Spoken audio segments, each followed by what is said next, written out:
From Ukraine to the racetrack at California's Santa Anita, we have whistleblowers to thank for revealing the truth. In the fight to end horse racing deaths, it was whistleblowers who got the information out.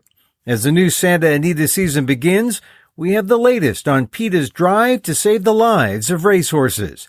Next on the PETA Podcast.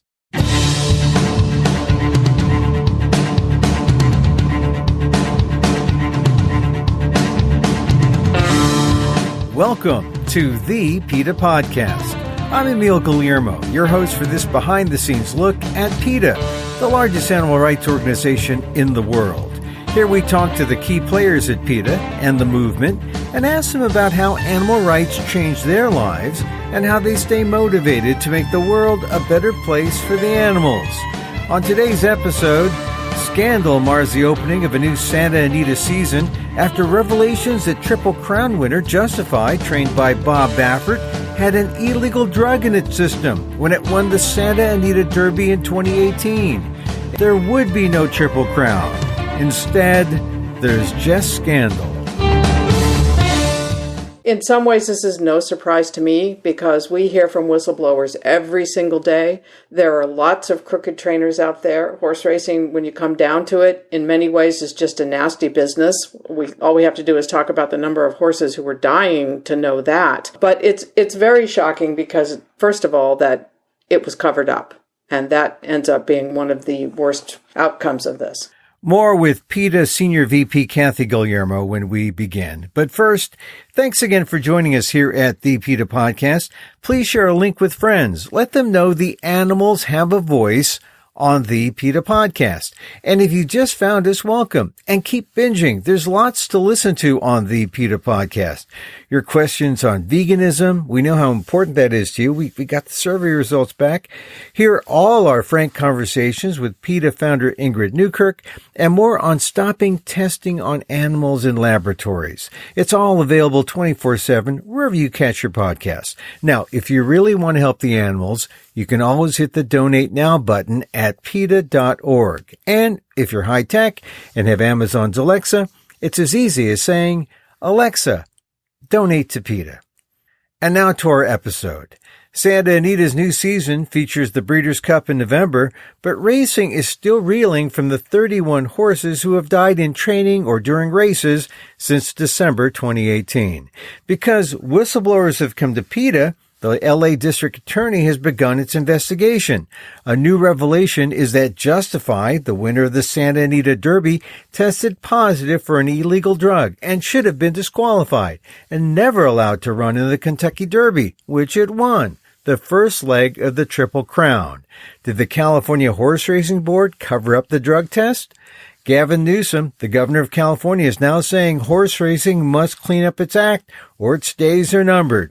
Horse racing has an integrity problem, but that's on top of the real animal problems. When unfit horses are drugged in order to be raced, that's animal cruelty that must end. Leading PETA's effort is Senior VP Kathy Guillermo. We begin our conversation talking about the positive test for drugs by Justify on the PETA Podcast. Someone who saw what was going on in racing got the information out. What did that person see?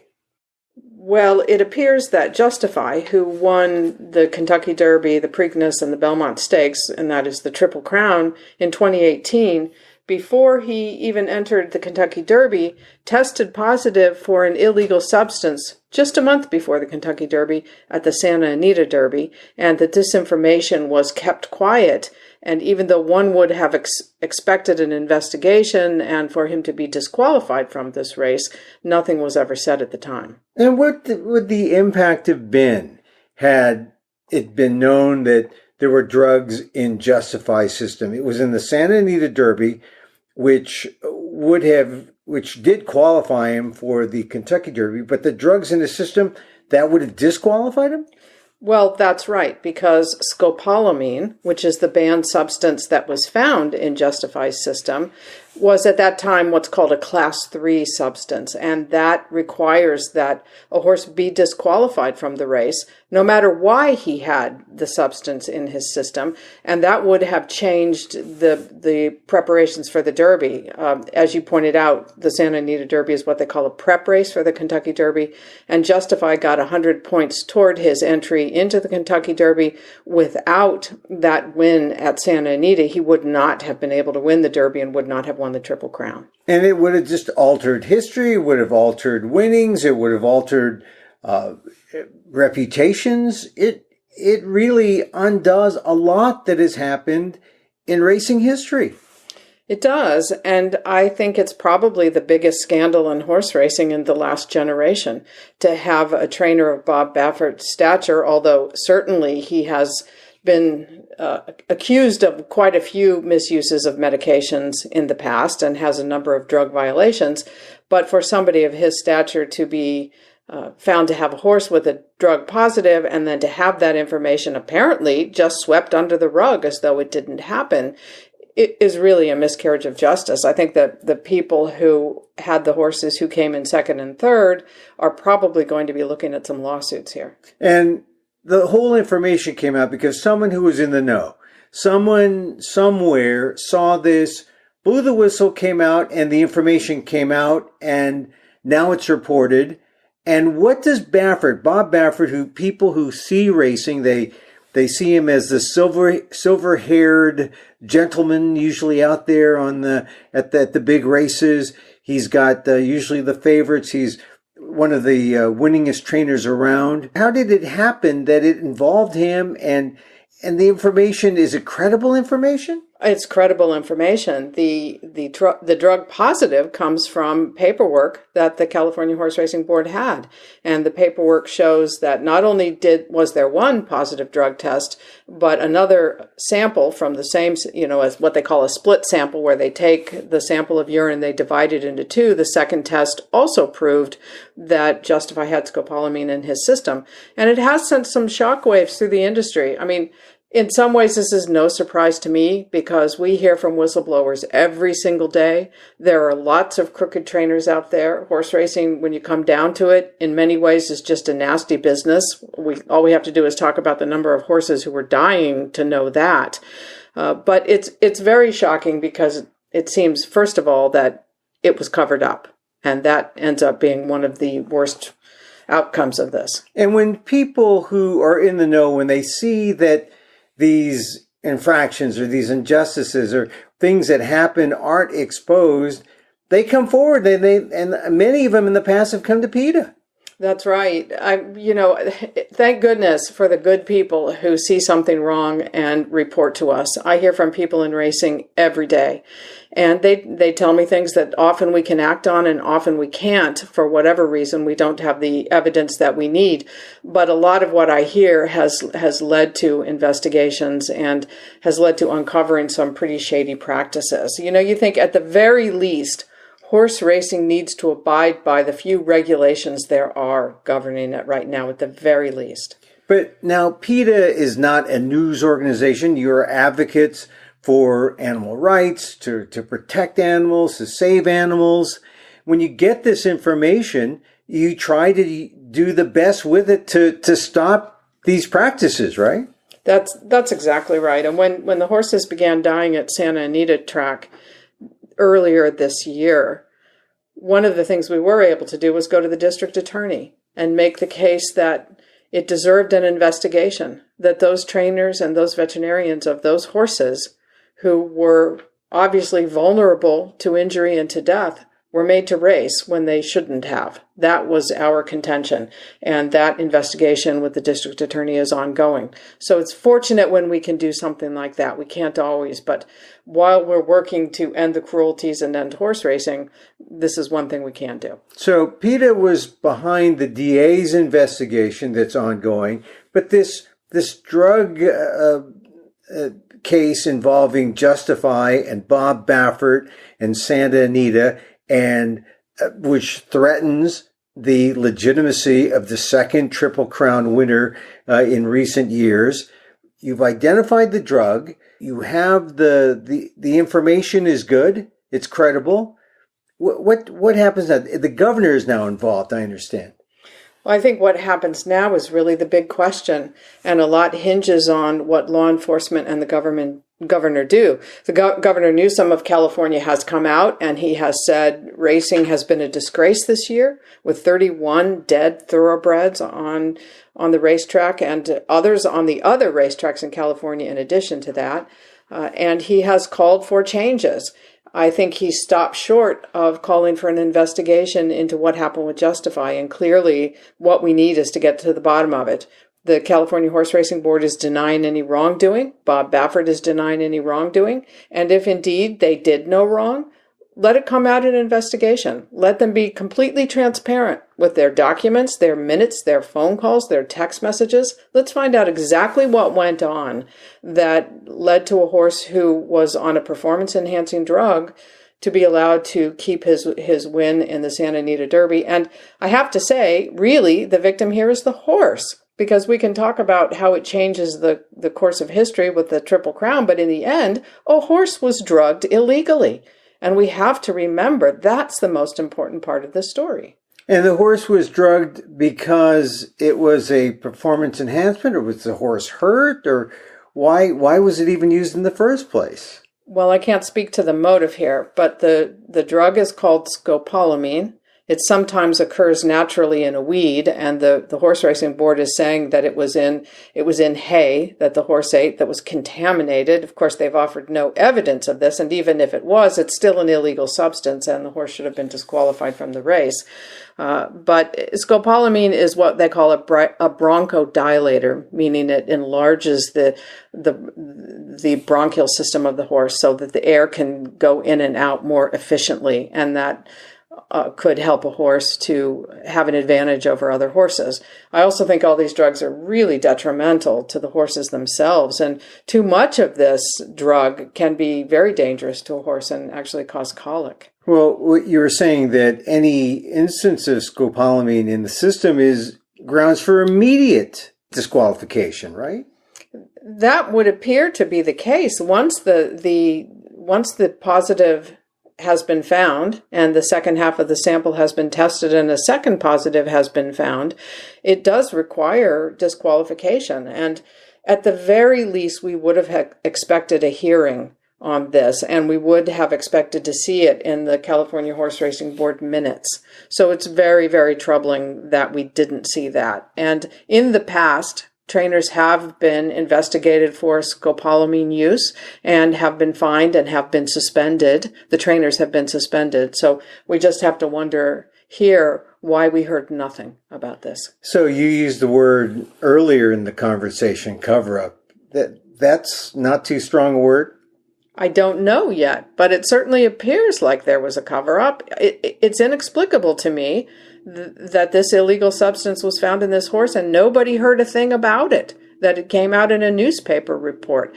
And nobody seems to have known then, other than a handful of people, that a very famous trainer and a very famous horse were involved in this situation. It's hard to think of it as anything other than a cover-up at this point.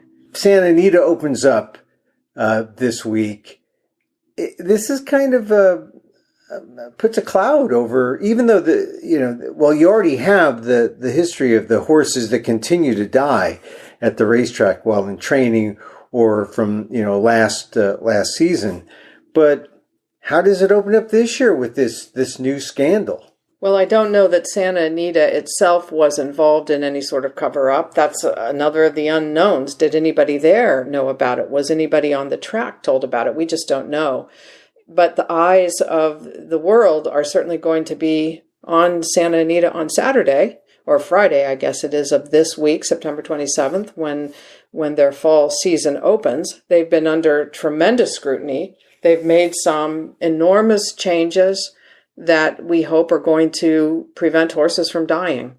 And I give them credit for what they have been trying to do to prevent deaths, and we'll see now what happens. Like what kind of changes? Well, medication is the first and most important, in my view, change that they have made, making sure, working with the Horse Racing Board and with PETA and with others to make sure that some of the drugs that put horses at risk for breakdown are banned. So we have at least a dozen anti-inflammatory drugs that have been banned now that horses can't be on at all. They've pushed back the use of phenylbutazone, that performance-enhancing drug. It's a painkiller, anti-inflammatory drug that nearly every horse in the United States is given in the day or 2 days before the race. They've pushed back the use of that by another 24 hours. It should be banned entirely, but it's a little bit of progress. They have been looking at all horses' records to see, has a horse shown injury? Has a horse had a layoff, a period of time that he or she has not been racing? And if that's so, why? Is a horse vulnerable to breakdown? And they've had a number of veterinarians on the track reviewing all the horses' records, watching the horses as they work out, and taking as many precautions as they can. They're really under the gun here to make sure that it's as safe as it can possibly be. And I have to add, I'm told by people in racing all the time, there will never be zero deaths. It's just impossible. And I have to say, if there will never be zero deaths, there should never be racing. Well, I was going to ask that because after last season, how many deaths do we have? What's the latest count so far? At Santa Anita, since the end of December, there have been 31 horses who have died.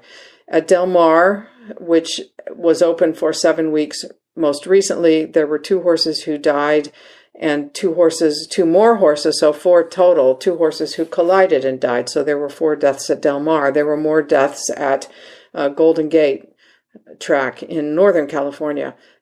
But this is not just a California issue. When we look at New York, where racing is going on right now, the count, I think, is up to 25 dead horses at Belmont.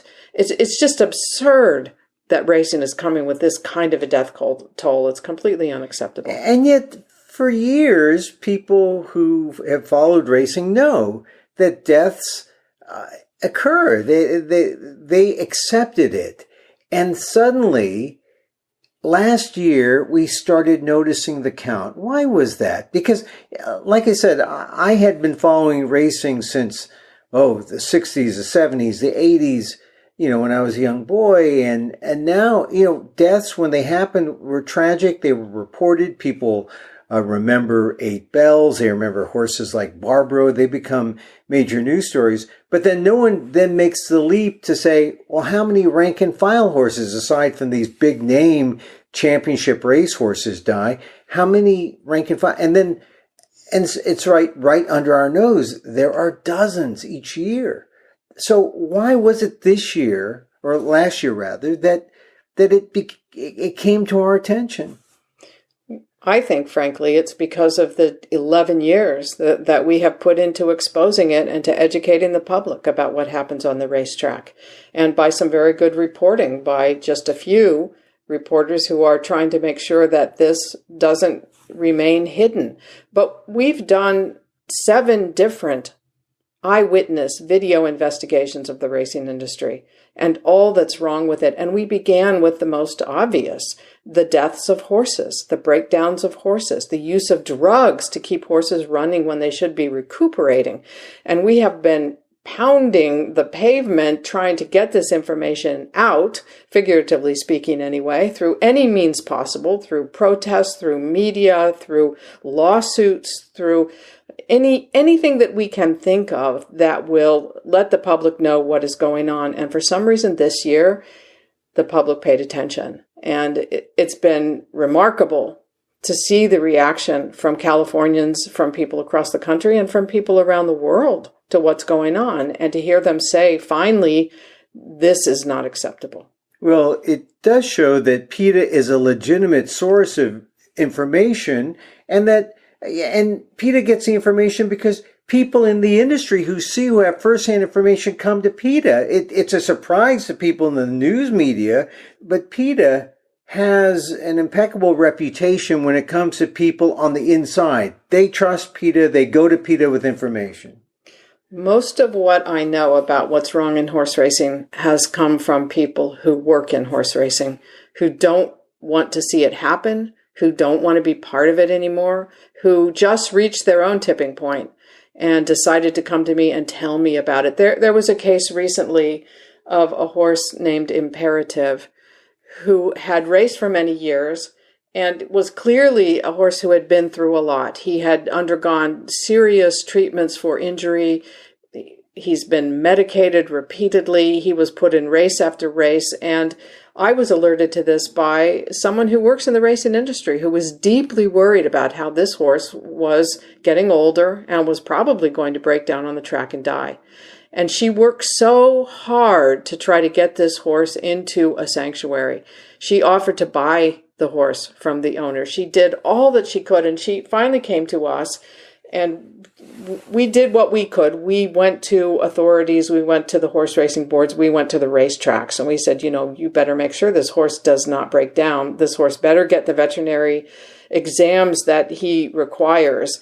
And it wasn't too long after that it was announced that the horse was going to be retired. And I give so much credit to the people who come forward to us, because we just wouldn't know so much of this without them. And so where, once again, do we go with, we got the investigation at the DAs in Los Angeles County. We have the governor putting pressure on the industry, saying it looks like maybe this is the last hurrah for racing if it doesn't clean up its act. We have PETA continuing to get people coming to it and providing information. What is the next step? The shutdown of horse racing I think people would love it first and foremost if we don't see any more dead horses. That's got to be the priority. I think so many people just want to see the end of horse racing. And, frankly, PETA is opposed to horse racing, but it's a big industry. It's not going to stop overnight. We've got to do all we can to make sure that the horses aren't dying, that the horses aren't put at risk. To that end, we have been working with some racing officials and some racetracks around the country to see if we can get the kinds of reforms that have been put in place in California in place everywhere. It's not a perfect solution. I don't think there is a perfect solution if horses are going to keep dying. But at the very least, we're going to prevent so many of them from crashing in a pile of broken bones. And that's got to be the priority. The situation with Justify, it remains to be seen what happens with that. If we have a horse racing board that cannot be trusted, then that's a real problem. And one of the things that the governor has said is that he will make sure that there are no conflicts of interest on the California Horse Racing Board. And this has to be done across the country, because most commissions, racing commissions in all of the 38 racing states, have people who are involved in the industry. They own horses, they train horses, they keep horses, they breed horses. In some way, they're involved. And they're involved in the very industry that they're regulating, which is a real problem. I know that each state individually has to deal and regulate horse racing, but is there a move to maybe make it more national, have a national board? That would be a huge help. Uniformity would help.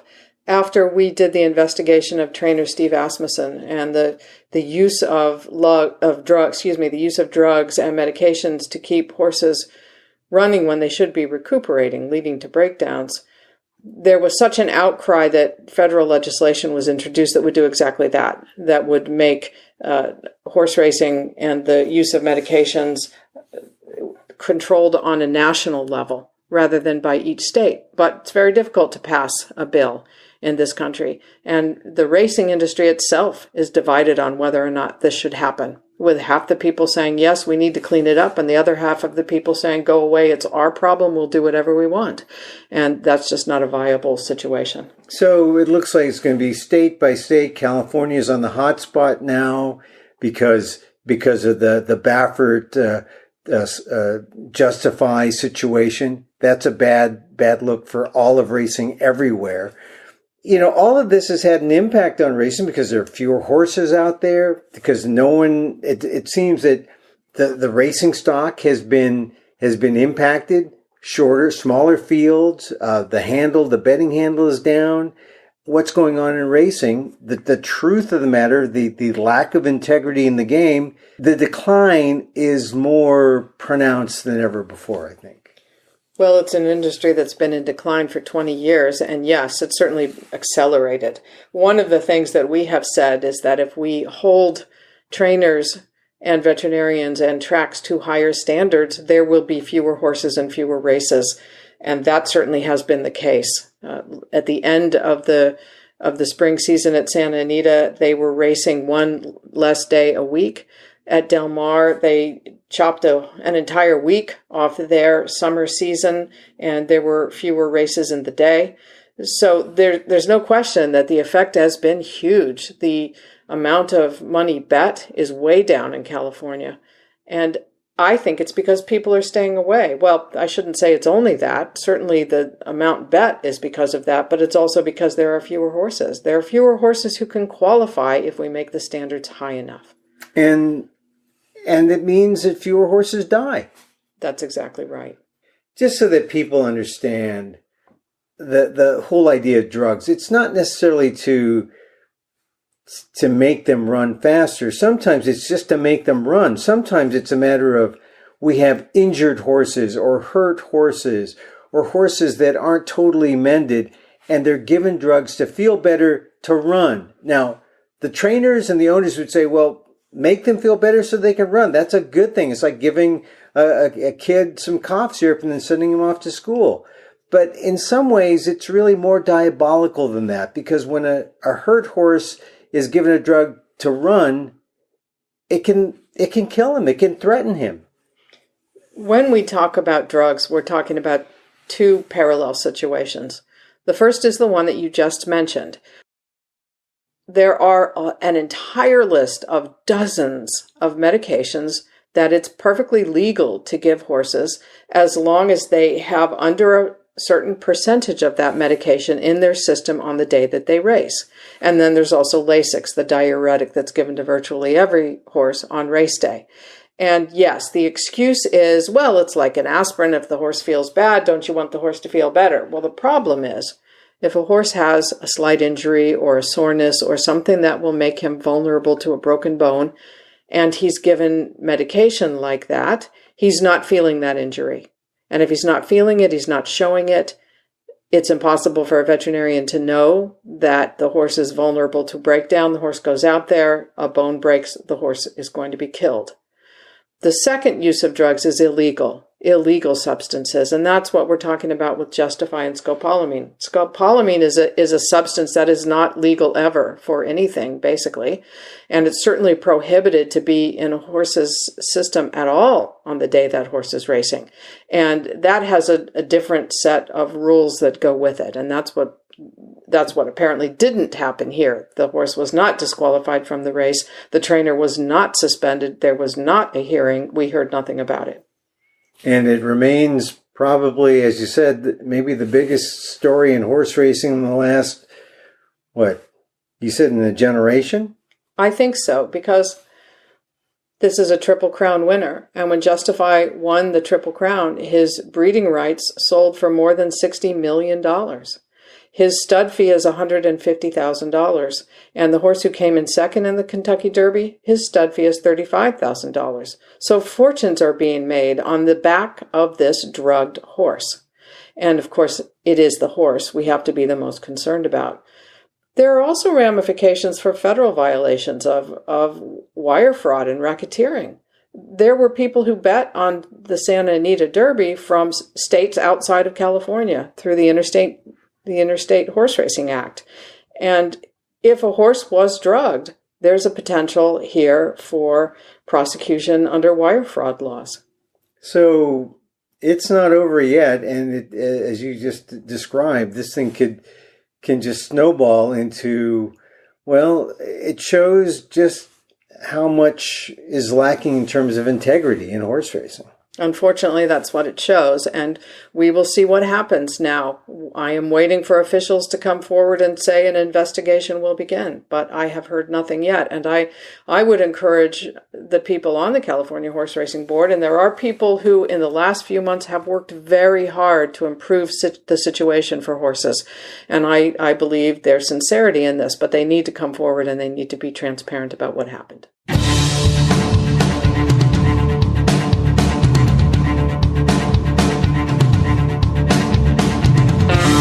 PETA Senior VP Kathy Guillermo, the lead on the horse racing issue at PETA, Regular listeners know Kathy is my spouse.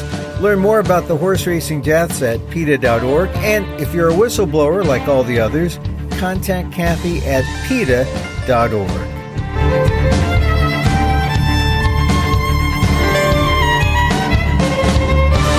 And that's our program. You can contact us at PETA.org. You can find me on Twitter at Emil Amok, that's EMILAMOK, or on aldef.org/blog or amok.com. Hey, once again, thank you for listening.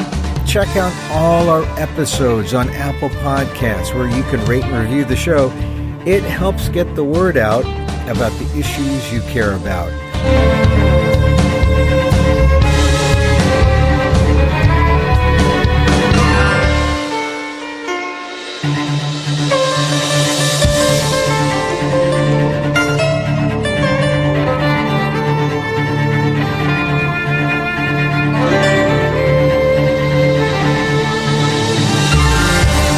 Our music is provided by CarbonWorks. Check them out on YouTube.